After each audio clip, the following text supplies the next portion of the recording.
The situation in the northern part of the Kharkiv region remains tense. War correspondents note that fierce fighting in the city of Volchansk and the area of the settlement of Lyptsi is only gaining momentum. It is reported that as of May 29, 2024, Russian troops continue to successfully squeeze out units of the armed forces of Ukraine from the central streets of Volchansk. At the moment, fierce fighting is taking place on Lenin Street. According to war correspondents, the Ukrainian armed forces are trying to capture the northern part of this street, with the help of newly arrived reserves. However, Russian artillery and combat aviation do not allow the Ukrainian army to benefit from the numerical advantage in manpower in this section of the front.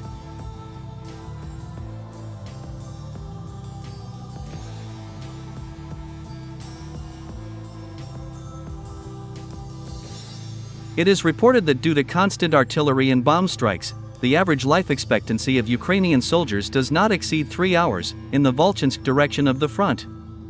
In the last 24 hours alone, the Russian fighters of the grouping of forces under the designation North managed to destroy more than 600 Ukrainian soldiers in Volchansk.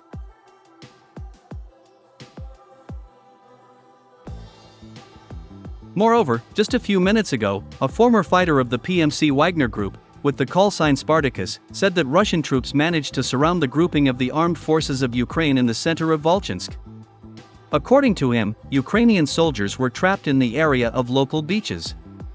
As it turned out, due to the flooding of the river, the Ukrainian soldiers lost the opportunity to retreat towards the bridge over the Volkhya River, leading to the urban neighborhood. It is reported that in the coming hours, more than 100 Ukrainian soldiers and officers may be captured by the Russian army.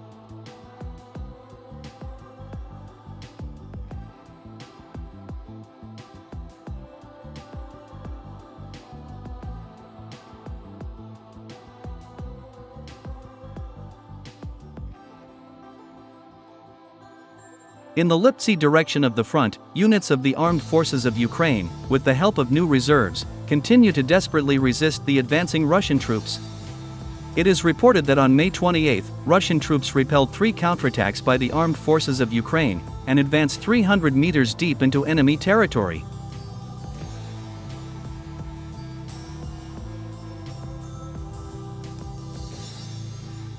Against this background, I noticed that the so-called American military experts from the Institute for the Study of War, in their articles, began to use more information from Russian sources, often ignoring the official statements of the Ukrainian General Staff. Most likely, even such a Russophobic office as the Institute for the Study of War began to realize that all the so-called official statements of the Ukrainian military have nothing to do with reality.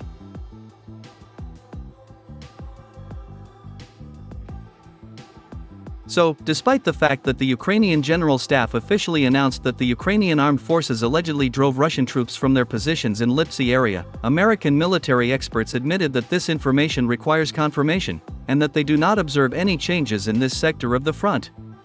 Moreover, American experts were also forced to admit that Russian troops continue to exert tremendous pressure on the positions of the armed forces of Ukraine, in order to break through to the northern outskirts of the village of Lyptsi.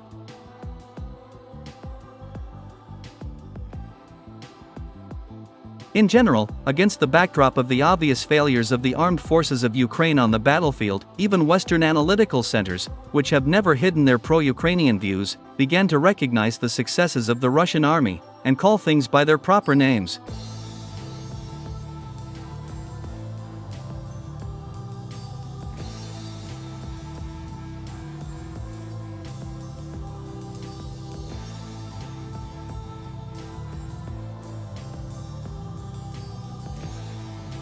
Meanwhile, Vladimir Zelensky continues to demand even more military assistance from the West. According to him, the Russian High Military Command has deployed a powerful group of troops in the Belgorod region to deliver a decisive blow.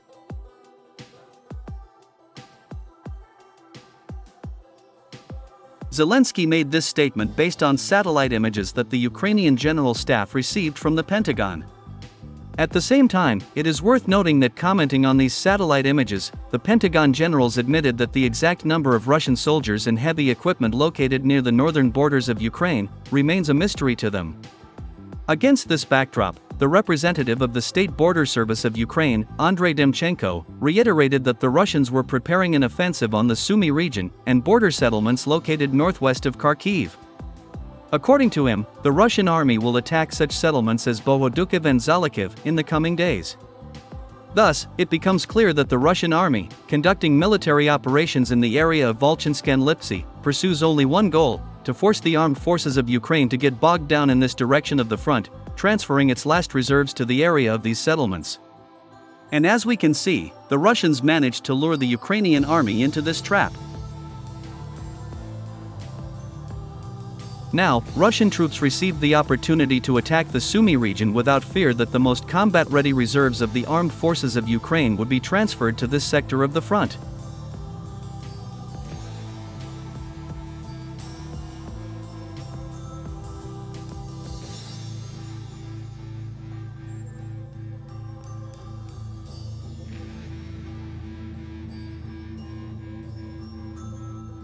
Meanwhile, while the NATO leadership is psychologically preparing for the surrender of the Ukrainian army, the generals of the North Atlantic Alliance received more bad news from the battlefield. As it turned out, in the Donetsk direction of the front, Russian troops managed to capture a unique American combat vehicle. We are talking about the M7 Bradley Fire Support Team vehicle. This combat vehicle is the pride of the U.S. Army.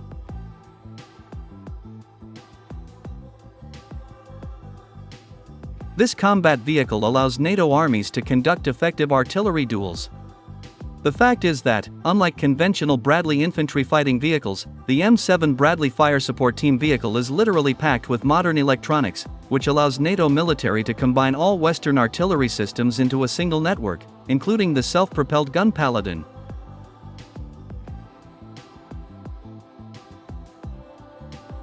This combat vehicle has the most modern inertial-type onboard navigation systems that allow NATO military to determine the target at a distance of up to 20 kilometers.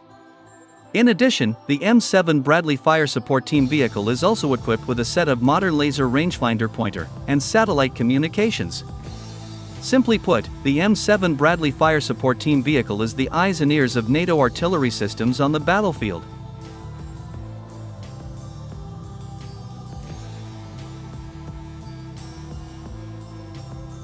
In 2 years of fighting, this is the most valuable Western trophy that has fallen into the hands of the Russian military.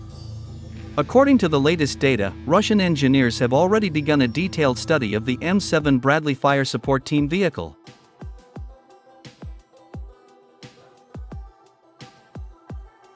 According to experts, the United States never advertised the transfer of the M7 Bradley Fire Support Team vehicle to the Ukrainian Army, and carefully guarded these combat vehicles in Ukraine. However, as time has shown, these precautions did not help Washington avoid valuable American technologies falling into the hands of the Russians.